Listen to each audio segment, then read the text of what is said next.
वतन पर मिटने वाले शहीदों का यही अरमान होना चाहिए। आप गीता पढ़े या कुरान, आप गीता पढ़े या कुरान, दिलों में सदा हिंदुस्तान होना चाहिए, दिलों में सदा हिंदुस्तान होना चाहिए। बाबा साहब भीमराव अंबेडकर और इस देश के लिए अपनी जान गंवाए भारत माँ के वीर शहीदों और भारत माँ के चरणों में मेरा कोटि कोटि नमन। परम आदरणीय मुख्य अतिथि गैब्रियल माइकल, स्कूल की प्रधानाध्यापिका सिस्टर लूसी, अति सम्मानजनक मेरे सभी गुरुजनों और यहाँ उपस्थित मेरे सभी साथियों, मैं गुड़िया कुमारी कक्षा 9वीं की छात्रा 76वें गणतंत्र दिवस की हार्दिक शुभकामनाएं देती हूँ। हम सब कोई जानते हैं कि 26 जनवरी 1950 को हमारे देश में हमारा संविधान लागू हुआ था। अगर आज हम एक संप्रभु और स्वतंत्र देश के नागरिक हैं, तो वह सिर्फ और सिर्फ अपने देश के देशभक्तों के त्याग, बलिदान, कुर्बान और उनके समर्पण के बदौलत है। आज के दिन हमें उन शहीदों और इन संविधान निर्माताओं के प्रति कृतज्ञता का भावांजलि देने का दिन है। हमारा संविधान विश्व का सबसे बड़ा लिखित संविधान है, जिसे बनाने में 2 वर्ष 11 माह 18 दिन का समय लगा।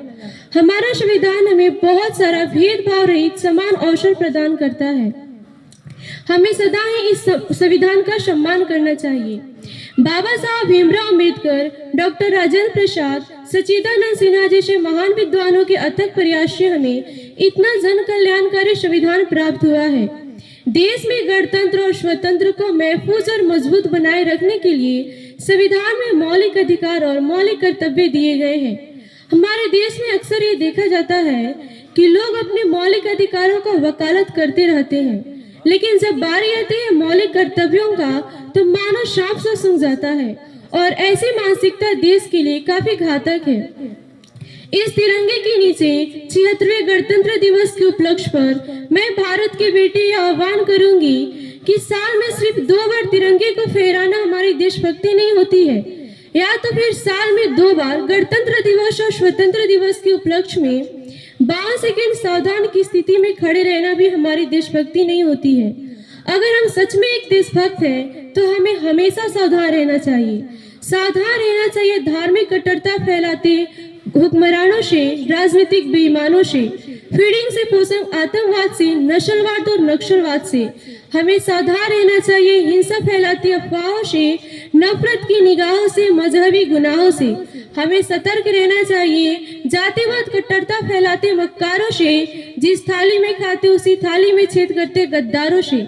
तब जाके कहीं हमारे देश का गणतंत्र और स्वतंत्र महफूज और मजबूत होगा और हमारे देश के संविधान निर्माताओं का सपनों का राष्ट्र का निर्माण होगा। हमारे देश में राष्ट्र निर्माण तब संभव होगा जब हमारे देश में नारियों का पूजा नहीं बल्कि उनका इज्जत किया जाएगा। हमारे देश में राष्ट्र निर्माण तब संभव होगा जब गांव के बच्चा सरकारी स्कूल की चौखट में मध्याह्न भोजन के लिए नहीं बल्कि शिक्षा के लिए जाएगा। हालांकि आजादी के बाद हमारे देश में अनेक क्षेत्रों में उपलब्धियां हासिल किया है, जैसे कि हमारी विदेशी निर्भरता घटी है और सफल मिशन चंद्रयान तो इसका तरोताजा उदाहरण है। हमारे पास स्वदेशी जाइटर फेट है, स्वदेशी युद्ध टैंक है, स्वदेशी मिसाइलें हैं, खद्दान भंडार है। लेकिन ये सब बताकर मैं ये भी दावा नहीं कर रही हूँ कि हमारा देश विश्व का सर्वश्रेष्ठ देश है, लेकिन इतना विश्वास जरूर रखती हूँ कि हमारे देश के हर एक नागरिक अपने कर्तव्यों का निष्ठा और ईमानदारी से वहन करेगा, तो हमारे देश में विश्व शक्ति बनते देर न लगेगी। हमारे हिस्ट्री के टीचर अक्सर क्लास में कहा करते हैं कि हमारे देश के 75% लोग बेईमान हैं, फिर भी हमारा देश महान है।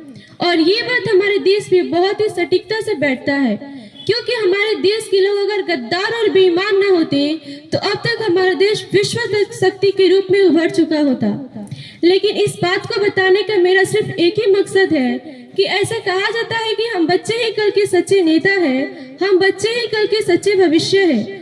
तो हमें अपने कर्तव्यों का निष्ठा और ईमानदारी से वहन करना चाहिए। हमें खुद के लिए ना जीकर इस राष्ट्र के लिए जीना चाहिए। खुद की आवश्यकताओं को पूरा न करके इस राष्ट्र की आवश्यकताओं को पूरा करना चाहिए, क्योंकि अगर राष्ट्र की आवश्यकताएं पूरा होगी तो हमारी आवश्यकताएं तो खुद ब खुद पूरी हो जाएगी। अंत में मैं बस इतना ही कहना चाहूंगी कि बुरी है नफरत निगाहों की, न पालो इसे, बुरी है नफरत निगाहों की, न पालो इसे, दिल में खलीस है हटा लो इसे, न तेरा न मेरा न इसका न उसका, हम सब का वतन है संभालो इसे, हम सब का वतन है संभालो इसे। जय हिंद, जय भारत, धन्यवाद।